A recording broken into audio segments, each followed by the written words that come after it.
All right, man. I'm ready to pack it in. Going back to the crib finally, permanently. But let me get my prediction for the Lions and the Bears. I would love to do it from the desktop, but something telling me to knock it out right here, man. So let me go ahead and get it out the way, man. We play the Bears Thursday, so that's why it's a little early this week. I know I don't know what the injury report look like. I'm pretty sure I'm familiar with the Bears roster. Looking like Andy Dalton gonna start. Detroit Lions, I don't know. I ain't heard much on Jared Goff, but him and Tim Boyle, I mean, he better than Tim Boyle, but I mean, it is what it is. I never ate at Twin Peaks before. I gotta try it one day.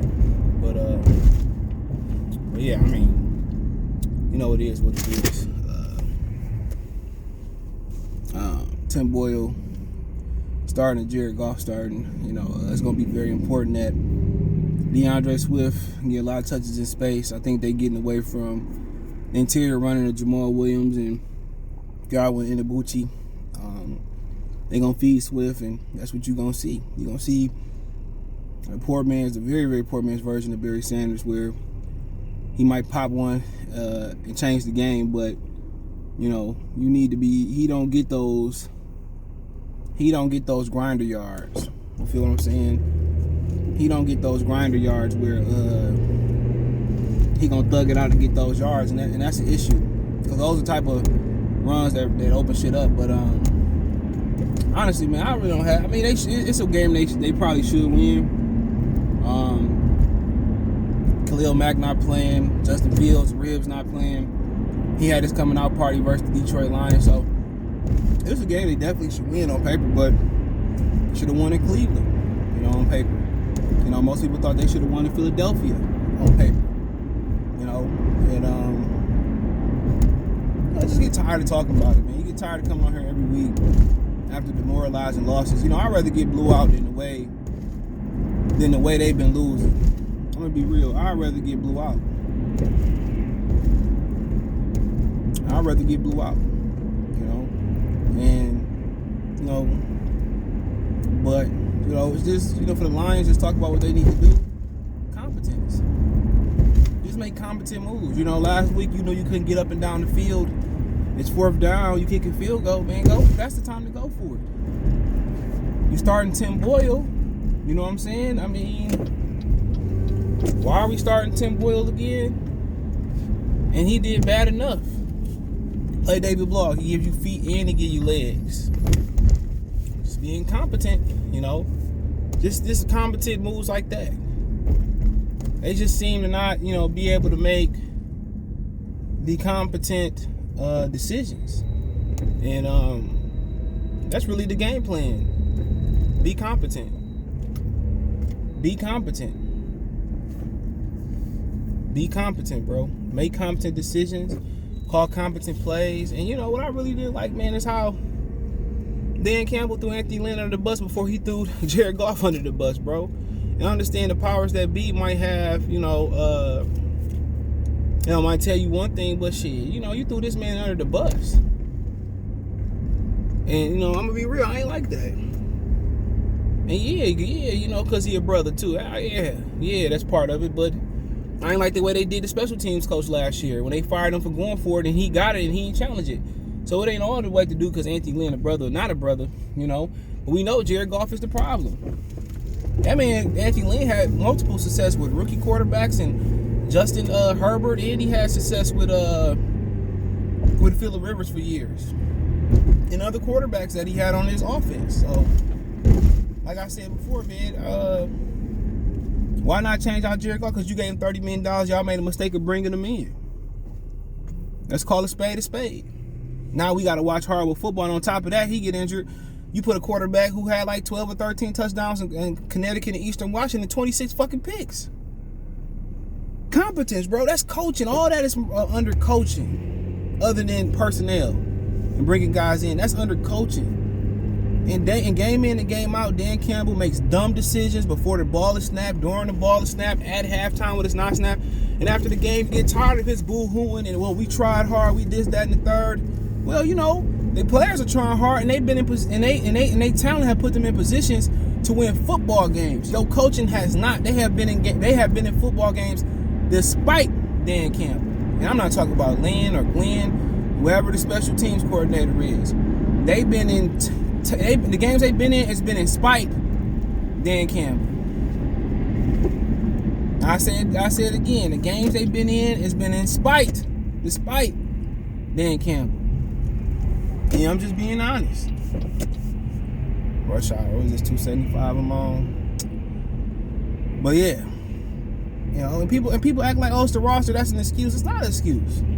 David Culley got 2 football wins down there in Houston.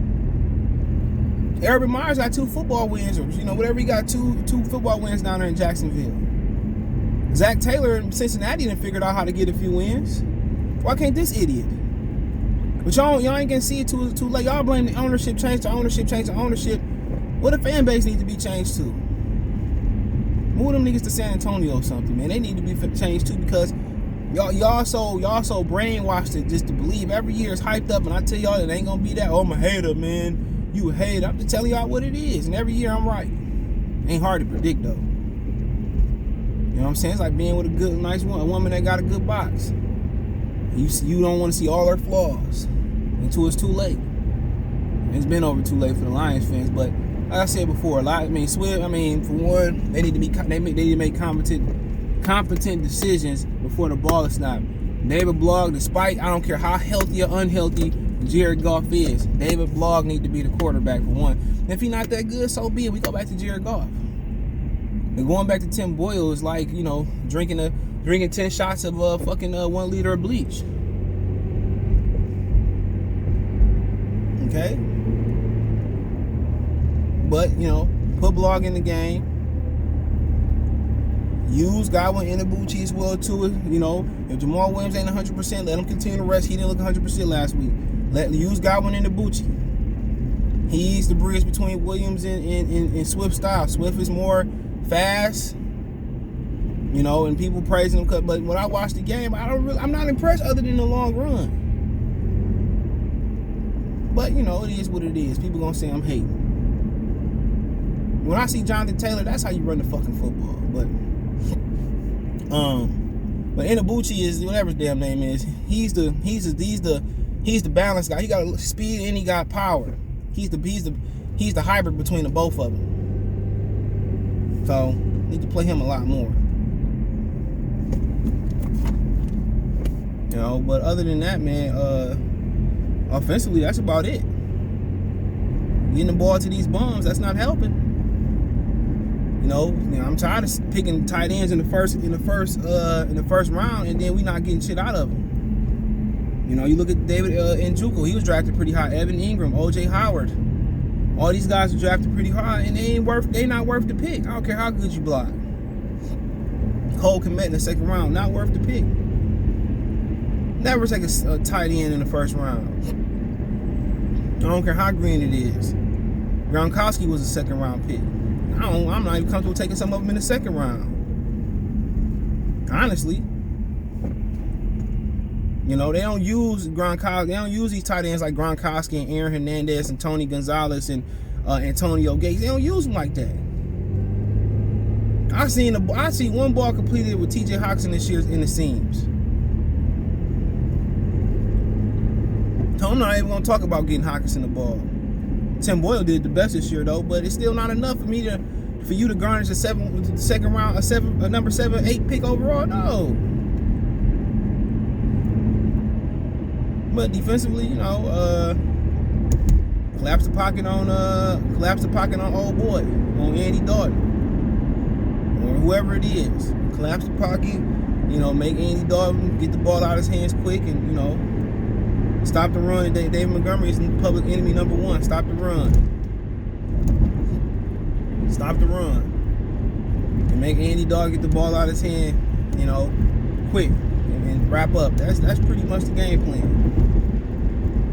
For the Chicago, and defensively with Chicago, whoever the quarterback is.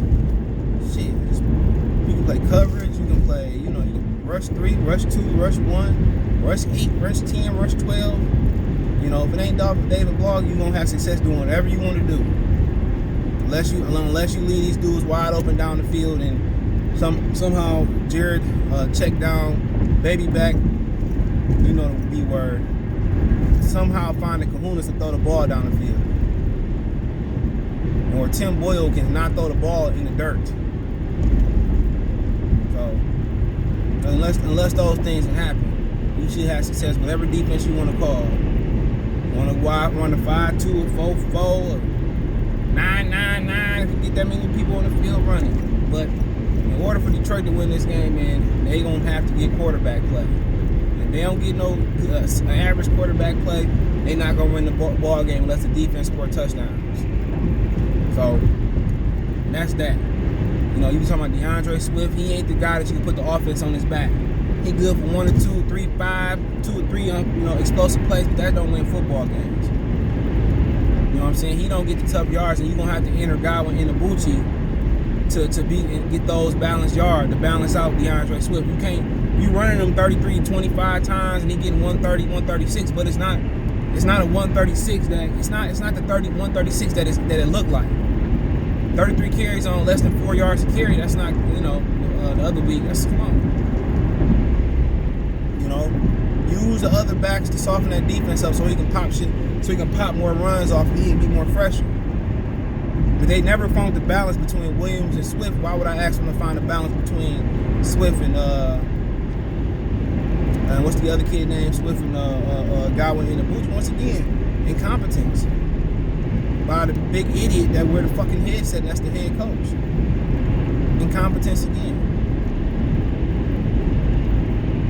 So I've been telling them what to do and how to do it, and But yeah, they're gonna have to get another back to bang up in there to get those and create that yardage, create that space for him. They treat him like a traditional running back. That's not him. You can watch some of the yardage he need to get, and he ain't getting it. Like Nas said, it ain't hard to tell.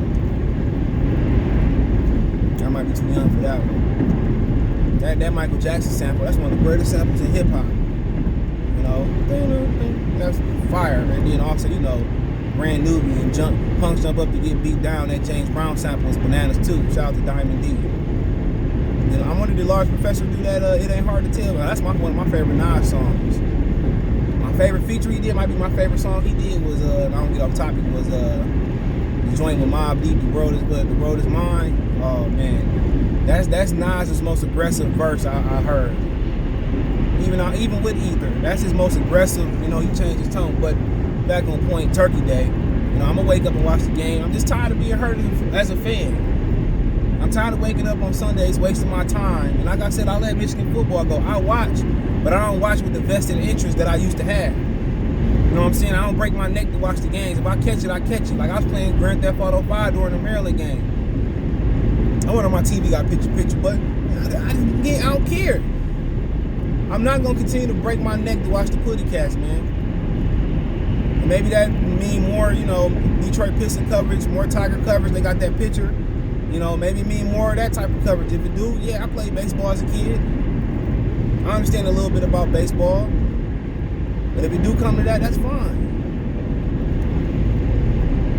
But yeah, like I said before, man, I'm not gonna continue to break my neck if they not gonna give an effort. And I've been on this earth 30 plus years. I'm tired of just going through the ringer with these guys, man. And I thought this regime was gonna show me something. They showed me absolutely nothing. Half the rookies hurt. Elefantu, McNeil and Anazur can't even get on the field. They running a stupid 3-4, and that's not bringing the best out of McNeil or Anazur keeps. I've seen enough of Brockers and Nick fucking Williams. Okay, how about that? I've seen enough of them. I've seen a freaking enough.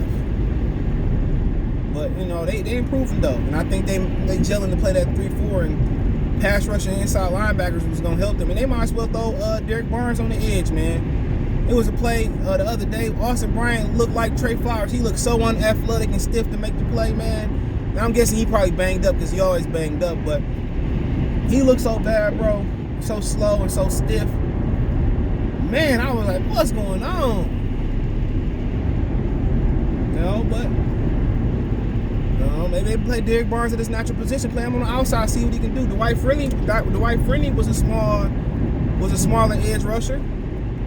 Let's see what we get out of this guy.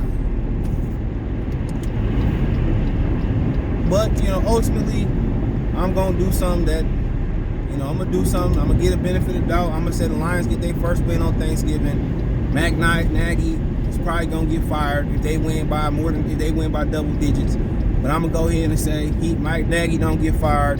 The Lions win on a late field goal.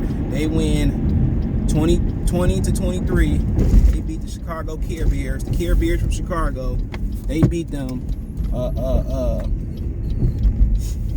They beat them 23-20 at Thanksgiving. And like I said before, I think they find a way to win the game. I think they become competent. They pull Tim Boyle out and they put David Blogg in. Or Jared Goff. I think only Jared Goff and David Blogg can win. I think David Blogg got the better chance to win it. Okay, so that's just my opinion on it. Let me know what you guys, girls and guys, think. Check the Detroit Lions prediction playlist. Check out the Detroit Lions talk playlist for more videos like this. Find me on Twitter, Facebook, Instagram. If you have a business question, inquiry, sponsorship, video request, all my social media links, subscription. Twitter's the fastest way, Facebook and Instagram. You want to make a financial donation, Cash App, CJGood313, Venmo, CJGood313, PayPal, the link in the description. Other than that, man, appreciate your love and support. One time, Mercy Sports Talk. Peace, and don't forget to check my main channel out right here on YouTube, Goodfella Sports TV, for more sports, music, news, and entertainment. Peace.